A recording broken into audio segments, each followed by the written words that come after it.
The health officer. ఇది చాలా చాలు. బచ్చో, ఆ ల్యాబ్ వాళ్ళకి డబ్బులు ఇవ్వలేదా? దాంతోనే సుమీ నగల్ని తెచ్చాం. సరిపోయింది. ఆ మేనేజరు మనుషులతో వస్తున్నాడు. సార్ ఇప్పుడు ఆ అబ్బాయి ఇంట్లో పరిస్థితి బాగాలేదు సార్. మనం తర్వాత మాట్లాడుకుందాం. నా మాట వినండి సార్, ప్లీజ్ సార్. విజీష్, ప్లీజ్. నీతో మాట్లాడడానికి రాలేదు, వాడితో మాట్లాడాలి. సరే వెళ్ళండి. వచ్చావా? ఫోన్ చేసినప్పుడు తీయకపోతే తిన్నగా ఇంటికే కదా రావాలి. ఏంటి, కరెక్టేనా? ఇప్పుడు ఇదే కదా పద్ధతి. సార్ ఇప్పటికే వాడు కష్టాల్లో ఉన్నాడు.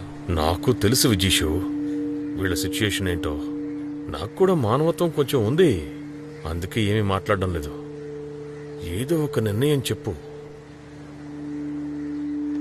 సార్ నాకు ఓ వారం టైం ఇవ్వండి, సెటిల్ చేస్తాను. ఒక్క వారమే టైము, అంతకు మించి నేను వెయిట్ చేయడం చాలా కష్టం. తర్వాత ఏమవుతుందో తెలుసు కదా, కోర్టు, నోటీసు, లీగల్ ప్రొసీజర్ ఇవన్నీ ఉంటాయి.